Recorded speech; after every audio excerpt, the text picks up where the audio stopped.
Assalamualaikum warahmatullahi wabarakatuh. Halo, selamat datang Anda semua. Apa kabarnya hari ini? Semoga Anda selalu diberikan kesehatan dan semangat untuk belajar hal-hal baru. Nah, pada pertemuan kali ini, kita akan mempelajari materi sistem pembayaran dalam mata pelajaran ekonomi. Sebelum mulai, Ibu yang bertanya dulu nih, pernahkah Anda membeli makanan di kantin menggunakan kris? Atau mungkin pernah melihat orang tua membayar belanja di minimarket menggunakan kartu debit ataupun mobile banking? Nah, ternyata kegiatan sederhana seperti itu merupakan bagian dari sistem pembayaran yang akan kita bahas pada hari ini. Jadi, yuk ikuti pembelajaran ini sampai selesai karena materi ini sangat dekat dengan kehidupan sehari-hari dan pasti sering kita temui nih. Sebelum kita masuk ke materinya, mari kita lihat dulu nih tujuan pembelajaran kita pada hari ini. Setelah mengikuti pembelajaran ini, diharapkan Anda mampu menjelaskan apa yang dimaksud dengan sistem pembayaran, mengenali komponen-komponen, dan memahami risiko yang mungkin terjadi dan mengetahui peran Bank Indonesia, lalu bisa mengenal berbagai sistem pembayaran yang digunakan di Indonesia. Jadi, nanti setelah selesai belajar, ketika melihat kris di warung ataupun melakukan transfer bank, Anda sudah memahami bagaimana sistem tersebut bekerja. Nah, sekarang Ibu ingin mengajak Anda berpikir nih terlebih dahulu. Coba Anda bayangkan ya, jika besok seluruh Indonesia tidak memiliki sistem pembayaran digital, tidak ada transfer bank, tidak ada kris, tidak ada dompet digital. Nah, kira-kira apa yang akan terjadi? Mungkin kita harus membawa uang tunai dalam jumlah yang besar ya, setiap harinya. Nah, belanja online pun pasti akan menjadi lebih sulit karena ada gangguan ini. Sekarang, coba kita pikirkan 3 pertanyaan berikut. Yang pertama, mengapa sistem pembayaran diperlukan dalam kegiatan ekonomi? Yang kedua, bagaimana proses pembayaran dilakukan dalam sebuah transaksi? Dan apa sebenarnya yang dimaksud dengan sistem pembayaran itu? Silahkan dipikirkan ya jawabannya selama beberapa detik. Nah, tenang saja, nanti kita akan bahas jawabannya ya secara bersama-sama supaya Anda lebih paham mengenai sistem pembayaran.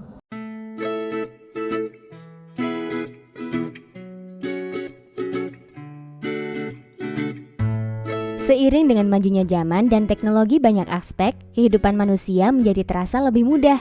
Salah satunya dalam hal belanja. Kamu pasti pernah belanja online kan? Karena kemajuan teknologi sekarang, kamu tidak perlu lagi bertemu dengan penjualnya. Hanya perlu kuota, klik, transfer, dan barang akan datang. Sistem pembayaran yang sebelumnya harus tunai, bertemu dengan penjual langsung dapat diminimalisir menjadi lebih mudah dan tidak perlu bertemu langsung. Salah satunya dengan transfer via bank. Penasaran kenapa sistem pembayarannya bisa semudah itu? Dan siapa yang mengatur hal tersebut? Yuk, aku akan mengajakmu mengenal sistem pembayaran. Eits, sebelumnya kamu tahu belum apa itu sistem pembayaran? Saat kamu membeli barang, pasti uang kamu akan berpindah ke penjual kan? Nah, sistem yang berkaitan dengan pemindahan sejumlah nilai uang dari satu pihak ke pihak lain ini yang disebut sistem pembayaran. Alat yang digunakan pun beragam, mulai dari pembayaran tunai dengan uang kartal, cek, wesel, giro, dan lain-lain. Lembaga yang bertanggung jawab dalam mengatur dan menjaga kelancaran sistem pembayaran di Indonesia adalah Bank Indonesia. Bank Indonesia sebagai bank sentral berperan besar dalam sistem pembayaran ini. Apa saja ya kira-kira perannya? Yang pertama, regulator, di mana Bank Indonesia membuat peraturan untuk mendukung kelancaran sistem pembayaran. Contohnya nih, Peraturan Bank Indonesia atau PBI nomor 14/23/PBI/2012 tentang transfer dana. Peraturan ini juga yang memudahkan kamu dalam bertransaksi online. Yang kedua, perizinan, di mana Bank Indonesia berperan memberikan izin terhadap pihak-pihak yang terlibat dalam pelaksanaan sistem pembayaran. Yang ketiga, pengawasan. Agar kegiatan pembayaran berjalan dengan baik, Bank Indonesia melakukan pengawasan terhadap proses pembayaran ataupun terhadap aktivitas para pelaku yang terlibat dalam sistem pembayaran. Yang keempat, operator. Untuk mencapai kestabilan nilai rupiah, Bank Indonesia perlu mengatur dan mengelola sistem pembayaran nasional agar lancar. Bank Indonesia menyediakan layanan sistem pembayaran, yaitu Bank Indonesia Real Time Gross Settlement atau BI RTGS, dan Sistem Clearing Nasional Bank Indonesia atau SKNBI. For your information, sistem BI RTGS itu muara seluruh penyelesaian transaksi keuangan di Indonesia loh. Yang kelima, fasilitator. Ya, Bank Indonesia memfasilitasi pengembangan sistem pembayaran oleh industri yang bergerak dalam bidang jasa keuangan. Bank Indonesia ternyata juga melakukan transaksi-transaksi lain seperti operasi pasar terbuka, menyelesaikan tagihan, serta transaksi-transaksi yang berkaitan dengan rekening pemerintahan dan lembaga keuangan internasional yang ada di Bank Indonesia. Nah, itu tadi sistem pembayaran dan peran Bank Sentral, yaitu Bank Indonesia dalam mempermudah sistem ekonomi Indonesia. Ternyata banyak ya jasa Bank Indonesia dalam mempermudah transaksi kita. Oke, sampai di sini dulu ya kita mengenal sistem pembayaran. Semoga bermanfaat. Sampai jumpa di pembelajaran asyik lainnya. Yang pertama kita membahas mengenai pengertian sistem pembayaran. Ananda, sistem pembayaran adalah seperangkat aturan, lembaga ataupun mekanisme yang digunakan untuk melakukan pemindahan dana guna memenuhi kewajiban dari satu kegiatan ekonomi. Mungkin definisi ini terdengar sangat panjang ya, tapi sebenarnya sangat sederhana Ananda. Misalnya nih, hari ini Ananda membeli es kopi seharga 20.000 menggunakan kris. Setelah kode QR dipindai dan pembayaran berhasil, uang berpindah dari rekening pembeli ke rekening penjual melalui satu sistem yang sudah diatur dan tentunya diawasi. Nah, itulah yang kita sebut dengan sistem pembayaran. Sistem pembayaran memiliki beberapa manfaat. Yang pertama, itu bisa membuat transaksi menjadi lebih cepat ya dengan adanya kris tadi. Yang kedua, itu bisa meningkatkan keamanan karena kita tidak perlu membawa uang tunai dalam jumlah yang besar. Yang ketiga, itu kita bisa membuat kegiatan ekonomi menjadi lebih efisien dari segi waktu maupun biaya. Nah, ternyata perkembangan teknologi juga membuat sistem pembayaran ini menjadi semakin digital. Sekarang kita bisa membayar hanya dengan menggunakan ponsel. Nah, coba sekarang Anda pikirkan, mana yang lebih praktis, membawa uang pecahan 2.000 untuk membeli jajanan, atau cukup memindai kris menggunakan handphone dan langsung bayar? Pasti lebih praktis yang menggunakan kris. Selanjutnya kita masuk ke komponen sistem pembayaran. Agar sistem pembayaran dapat berjalan dengan baik, ada beberapa komponen yang saling mendukung. Yang pertama, itu ada saluran pembayaran, contohnya kayak mesin ATM, edisi di kasir ya, ada mobile banking, internet banking, dan juga ada dompet digital. Yang kedua adalah kelembagaan, yaitu pihak-pihak yang terlibat seperti Bank Indonesia, Bank Umum, dan penyedia layanan pembayaran. Yang ketiga, itu ada alat pembayaran, contohnya kayak uang tunai, kartu debit, kartu kredit, dan kris. Mengenal lebih dekat pembayaran digital. Pernahkah Anda merasa kerepotan menerima pembayaran menggunakan pecahan uang kecil dan harus menyiapkan uang kembalian? Kini Anda tidak perlu repot lagi karena sudah ada metode pembayaran secara non-tunai dan digital. Saat ini, perkembangan teknologi membuat seluruh kalangan merchant beradaptasi menerima pembayaran digital, mulai dari kantin sekolah, warung, minimarket, hingga pusat perbelanjaan mal. Pembayaran digital saat ini dapat berupa pembayaran dengan kartu ATM atau debit, uang elektronik, hingga mobile banking. Kartu debit adalah sebuah kartu pembayaran berbasis elektronik yang diterbitkan oleh pihak bank. Kartu ini bisa berfungsi sebagai pengganti cara pembayaran tunai. Jumlah uang yang bisa Anda belanjakan adalah jumlah saldo dana di dalam rekening tabungan. Selain untuk melakukan pembayaran, kartu debit juga digunakan untuk penarikan uang tunai secara instan karena fungsinya sebagai kartu ATM untuk menarik tunai. Uang elektronik didefinisikan sebagai alat pembayaran dalam bentuk elektronik di mana nilai uangnya disimpan dalam media elektronik tertentu. Penggunanya harus menyetorkan uangnya terlebih dahulu kepada penerbit dan disimpan dalam media elektronik sebelum menggunakannya untuk keperluan transaksi.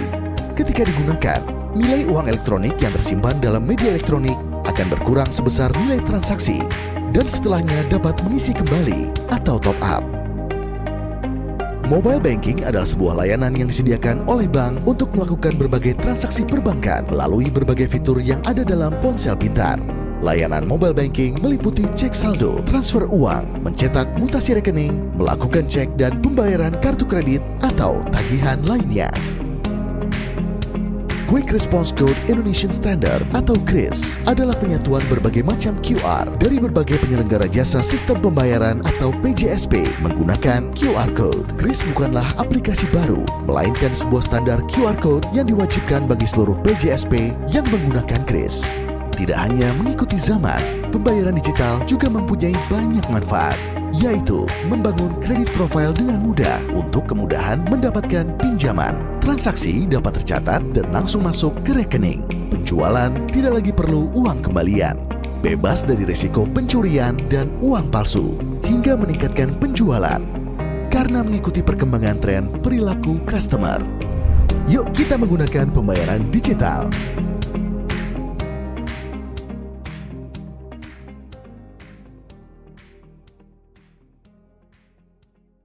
Siapa di sini yang udah mulai jarang bawa uang kertas? Ya, semenjak kehadiran si kotak-kotak hitam putih satu ini, kehidupan warga negara 62 jadi makin instan. Tinggal arahin kamera HP, kita jadi bisa bayar apapun cuma dalam kedipan mata. Sungguh praktis. Inilah QRIS, QRIS. Tapi gimana sebenarnya cara kerja QRIS?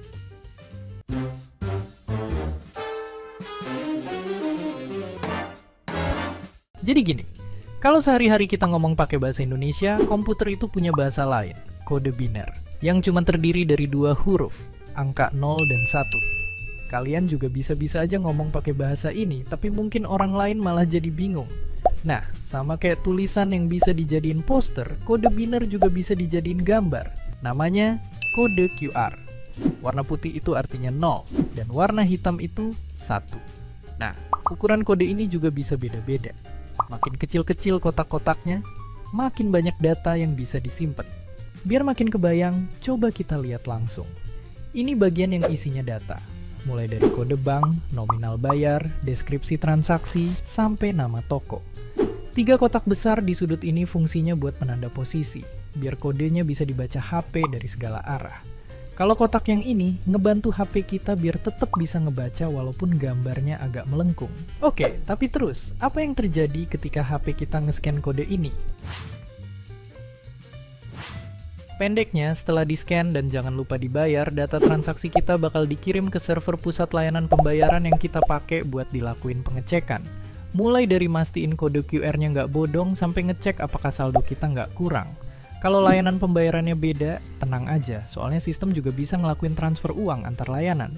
Kita cuma tinggal scan-scan aja. Ya, sebelum ada QRIS, dulu tiap layanan pembayaran tuh punya kode QR sendiri, yang cuma bisa dipakai sesama penggunanya. Akibatnya, kita jadi harus punya banyak aplikasi pembayaran dan toko juga mesti nyediain macam-macam kode QR. Sungguh sangat ribet. Tahun segini, Bank Indonesia akhirnya nyiptain QRIS yang nyatuin semuanya, biar satu kode QR bisa dipakai buat semua layanan pembayaran. Dan akhir-akhir ini QRIS juga sempat bikin rame. Bukan karena ada gangguan, bukan karena semua orang ngedebatin cara bacanya, tapi gara-gara Amerika. Mereka ngeluh kalau QRIS itu ngehambat perdagangan Indonesia-Amerika, soalnya bikin sistem pembayaran asing lebih susah buat masuk ke pasar Indonesia. Padahal kalau kata ahli ekonomi satu ini, keputusan Indonesia buat pakai QRIS itu wajar. Soalnya sistem QRIS yang murah bisa dipakai sama lebih banyak pedagang. Pembayaran internasional kayak yang tadi itu potongan biayanya relatif lebih mahal. Ya, yang jualan orang Indonesia, yang beli orang Indonesia, yang ngeluh orang Amerika. Oke, tapi sebenarnya QRIS juga bukan tanpa celah. Nggak sedikit orang yang bikin QRIS buat dipakai nipu. Jadi ya pastiin yang kalian scan itu emang udah bener dengan cocokin lagi ke penjual semua data yang tercantum di HP. Dan seperti biasa, terima kasih.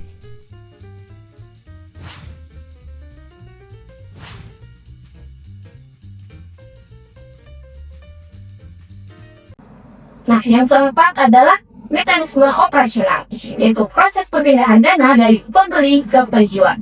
Yang kelima itu ada infrastruktur, seperti jaringan internet, server, dan sistem keamanan yang mendukung transaksi. Terakhir adalah perangkat hukum, yaitu aturan yang melindungi masyarakat dan memastikan transaksi berjalan sesuai dengan ketentuan yang ada. Mari kita lihat nih dari contoh nyatanya. Saat Ananda membeli buku di toko menggunakan kris, tentunya menjadi alat pembayarannya, mobile banking menjadi saluran pembayarannya, terus Byte menjadi lembaga yang memproses transaksi, ada juga internet yang menjadi infrastrukturnya, dan proses perpindahan uang yang merupakan mekanisme operasional, dan semua itu tentunya diatur ya oleh hukum yang berlaku. Jadi, ternyata satu transaksi sederhana melibatkan berbagai komponen yang bekerja secara bersamaan. Selanjutnya, coba kita pahami nih mengenai risiko dalam sistem pembayaran. Nah, walaupun banyak memberikan kemudahan, sistem pembayaran juga memiliki beberapa risiko. Risiko yang pertama itu ada risiko kredit, yaitu ketika seseorang tidak mampu memenuhi kewajibannya membayar hutang. Yang kedua, itu ada risiko likuiditas, yaitu ketika seseorang atau lembaga mengalami kesulitan menyediakan dana secara tepat waktu. Nah, kita lihat risiko ketiga, ada risiko hukum. Misalnya nih, terjadi sengketa ataupun pelanggaran aturan di dalam satu transaksi. Yang keempat, ada risiko operasional, yaitu gangguan yang disebabkan oleh kesalahan manusia ataupun masalah teknologi. Misalnya, saat Anda hendak membayar menggunakan kris ya, tetapi tiba-tiba jaringan internet terputus sehingga transaksi gagal. Nah, selanjutnya ada risiko sistemik, yaitu risiko ketika gangguan pada satu bagian mempengaruhi sistem secara keseluruhan. Nah, coba Anda ingat deh, apakah pernah mengalami ATM yang tidak bisa digunakan ataupun aplikasi mobile banking yang sedang mengalami gangguan? Nah, itu merupakan contoh dari risiko operasional. Nah, kita lanjut membahas peran Bank Indonesia ya. Nah, banyak orang yang mengira tugas Bank Indonesia itu hanya mencetak uang, padahal sebenarnya jauh lebih luas. Dalam sistem pembayaran, Bank Indonesia berperan sebagai regulator dengan membuat kebijakan dan aturan. Nah, Bank Indonesia juga menjadi fasilitator yang mendukung inovasi seperti kris dan BIFAS.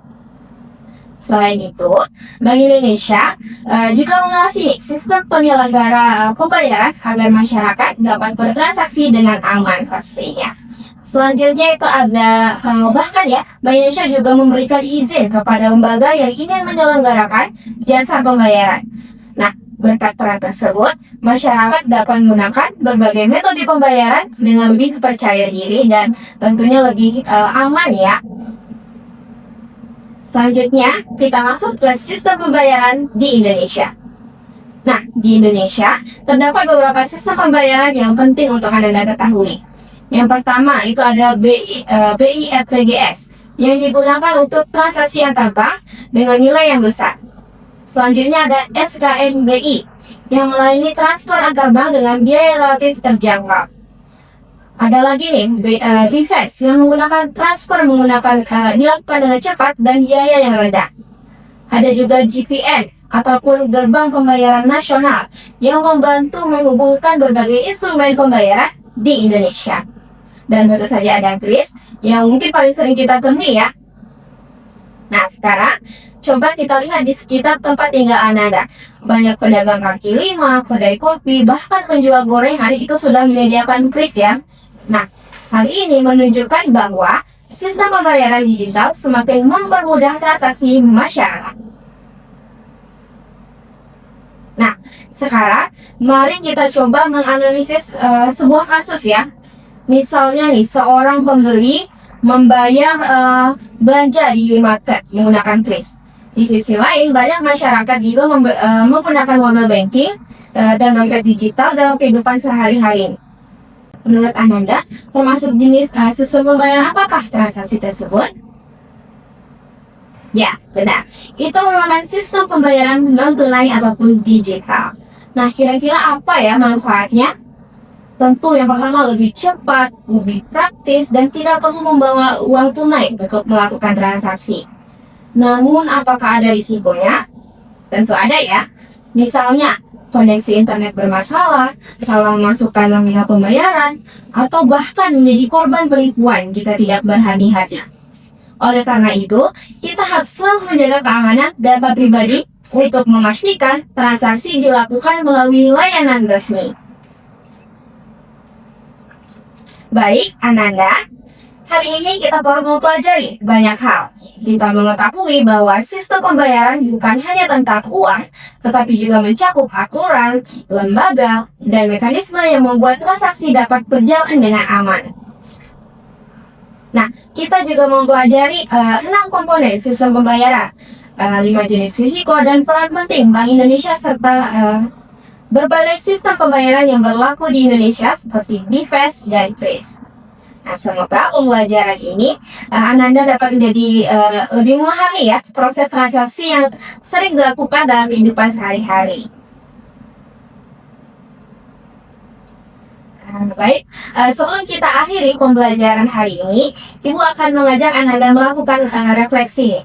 Coba jawab pertanyaan berikut ini di kolom komentar di bawah ya.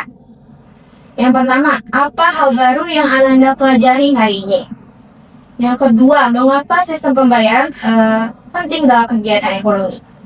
Yang ketiga, itu adalah metode pembayaran apa yang paling sering Ananda lihat atau digunakan di sekitar tempat tinggal Ananda. Nah, jika ada materi yang ingin dipahami, jangan ragu ya untuk bertanya pada guru ataupun berdiskusi pada teman-teman. Terima kasih atas perhatian dan partisipasi Ananda selama mengikuti pembelajaran hari ini. Tetap semangat belajar, dan sampai bertemu pada materi berikutnya. Ibu tutup. Wassalamualaikum warahmatullahi wabarakatuh.